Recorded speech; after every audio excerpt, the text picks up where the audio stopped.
안녕하세요. 이번에 법무사 상법 상업등기법 해설 강의를 맡게 된 노형우 법무사라고 합니다. 상법 상업등기법은 워낙에 시험 범위가 방대하고 여러 파트에서 출제되는 경향이 많기 때문에 이제 골고루 나오더라도 우리가 거기서 집중해서 봐야 할 부분은 아무래도 회사편이고 그 중에서도 주식회사편을 집중해서 보면 됩니다. 그리고 상법과 상업등기법이 이제 실체법하고 절차법의 관계에 있어서 이제 유기적으로 연결이 되니까 이제 둘을 같이 연결해서 보시면 좋고요. 그래야 이제 이해도 빠르고 그래서 저희도 이 기억 재생을 위해서 앞에서 상법을 먼저 보고 난 뒤에 상업등기법을 바로 연결해서 각 해당하는 파트를 바로 연결해서 보는 방식으로 진행하도록 할 겁니다. 그래서 이제 기출 해설할 때 앞 페이지, 뒷 페이지 이렇게 왔다 갔다 할 일이 많아지는데요.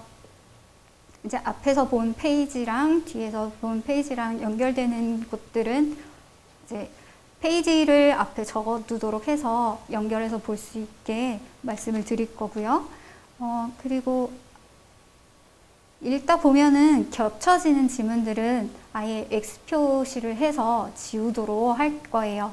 그래서 나중에 이제 많은 합격자들이 이런 방식으로 객관식을 정리를 합니다.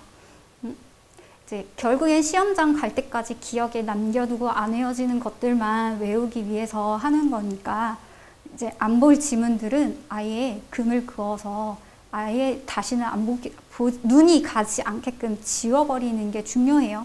그래서 X표를 쳐놓고 그렇게 봐야 할 지문들을 줄이는 게 중요하고요.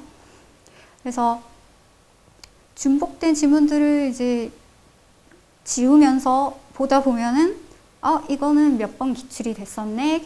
그게 이 기출 해설집 안에서도 이게 몇 번씩 반복되네 하는 것들이 나올 겁니다. 그런 것들은 이건 저의 이제 방식이긴 한데요.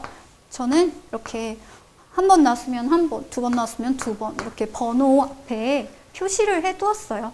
그래서 이게 이만큼 지문이 많이 나왔었네 하기도 표시도 되고, 그리고 난 이제 이렇게 표시하는 이유는 이렇게 이렇게 별표는 저는 이제 마지막까지 중요하고 안 외워지고 꼭 외워야 하는 지문이다 하는 거는 도형으로 별표를 했고요. 또 아예 이거는 해설을 봐도 이해가 안 간다. 이거는 무슨 내용인지 질문 자체가 이해가 안 간다. 이건 뭔가 질문이 필요한 사항이다. 모르겠다 하는 거는 그냥 이렇게 물음표를 해두는 게 저는 정리가 보기가 편하더라고요. 그래서 나름대로 본인만이 이렇게 정리할 표시를 해두는 것도 중요한 것 같아요. 그래서 공부 방법은 이제 앞으로 표시는 이런 식으로, 그래서 제가 별표는 몇 개입니다 하고 말씀을 드리면서 해설을 진행할 건데, 이제 별표는 이렇게 이제 지문이 이 한 문제집에서 나온 개수다라고 생각하시면 될 것 같고요. 그러면은 이제 기출해설 강의를 시작하도록 하겠습니다. 자, 1번. 저 이번에 상법부터 앞에서부터 보도록 할 건데요. 자, 상법 총칙편 이제 1번. 상법상 상인과 상인 자격에 관한 설명 중 옳지 않은 것은 1번. 영업의 목적인 상행위를 개시하기 전에 영업을 위한 준비행위를 하는 사람은 그 준비행위를 한 때 상인 자격을 취득한다. 자, 이건 판례고요. 영업을 위한 준비행위, 이것이 상행위를 개시하기 전에 영업을 위한 준비행위가 보조적 상행위가 되겠습니다. 그래서 이 부분은 그래서 맞는 지문이고요. 근데 다만 이게 자기 명의로 해야 하지 타인의 영업을 위한 준비 행위로서는 안 됩니다. 그래서 여기에 페이지 207 이렇게 적어두세요. 그리고 207페이지를 한번 보겠습니다. 207페이지에 4번에 4번. 어떠한 자가 자기 명의로 상행위를 함으로써 상인 자격을 취득하고자 준비행위를 하는 것이 아니라 다른 상인의 영업을 위한 준비행위를 하는 것에 불과하다면 그 행위는 행위를 한 자의 보조적 상행위가 될 수 없다. 자, 포인트는 다른 상인의 영업을 위한 준비행위는 보조적 상행위가 될 수 없다. 이렇게 같이 확인을 하고 넘어가시겠습니다. 그럼 다시 처음 1번으로 돌아와서 1번의 2번 지문 보겠습니다. 2번 지문은 뭐 간단한 건데 여러 번 나오는 지문이네요. 회사는 상행위를 하지 아니하더라도 상인으로 본다. 조문이고요. 회사는 항상 상인이다. 기본적인 내용입니다. 그리고 3번은 지우세요. 3번은 2번에서 볼 수 있습니다. 4번 지문. 4번 지문도 많이 나오는 지문입니다. 별표 3개네요. 자본 금액이 1천만 원 미만인 상인으로서 회사가 아닌 자인 소상인에게는 지배인 상호, 상업장부와 상업등기에 관한 규정은 적용하지 아니한다. 이것도 조문이고요. 자주 나오는 지문이네요. 이것도. 그래서 보시면 2번의 5번 지문, 바로 다음 페이지에 있는 2번의 5번 지문하고도 연결이 되는데요. 자, 지배인, 상호, 상업장부에 관한 규정은 자본금액이 1천만 원 미만인 상인에게는 적용되지 아니하나 자본금액이 1천만 원 미만이더라도 회사인 경우에는 적용된다. 맞는 지문입니다. 그래서 이제 이렇게 외우시면 되겠어요. 지배인, 상호, 상업장부, 상업등기 줄여서 지호장등 이렇게 말을 할게요.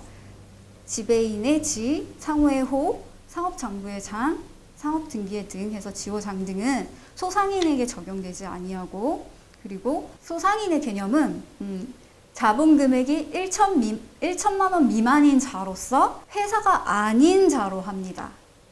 그래서 그 지호장등은 소상인에게는 적용되지 않는다. 그리고 소상인의 개념상 당연히 회사는 소상인이 될 수가 없다. 그리고 회사는 1천만 원 미만이어도 지호장등이 적용된다. 이렇게 정리를 하시면 되겠습니다. 그럼 다시 돌아와서 1번에 5번. 법무사는 상법에서 규정하는 상인으로 볼 수 없다. 뭐 너무나 당연한 내용이어서 이제 틀린 지문 확인하고 가시고요. 2번. 자, 이번에 1번.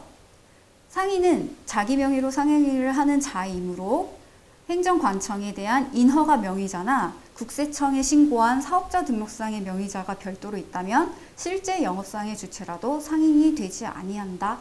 틀린 지문입니다. 사업자 등록 명의상의 사업자가 아니라 실제 영업상의 주체를 상인으로 파악합니다.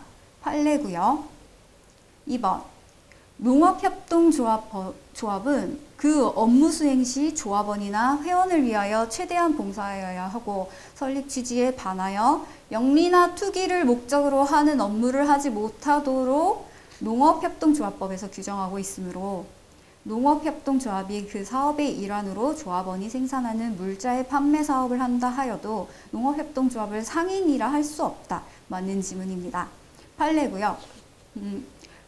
이거죠. 영리나 투기를 목적으로 하는 업무를 하지 못하도록 하니까 상인이라 할 수 없다. 그래서 상인이 아니므로 물품대금 채권이 3년 단기 소멸시효에도 적용되지 않는다. 그리고 또 기출 중에 하나인데 플러스에서 신용보증기금도 상인이 아니다. 이렇게 같이 메모를 해두시면 좋겠습니다. 3번 지문. 3번 지문도 별표 2개고, 아까 1번 지문도 별표 3개 하면 좋겠네요. 3번. 변호사의 직무 수행으로 발생한 소득을 사업소득으로 인정하여 종합소득세를 부과하고 있기는 하지만 변호사는 의제상인에 해당하지 않는다. 맞고요. 전문직들은 상인이 아니다. 그리고 4번은 지우세요. 5번. 아까 같이 봤던 지문이니까 이제 넘어가도록 하고요.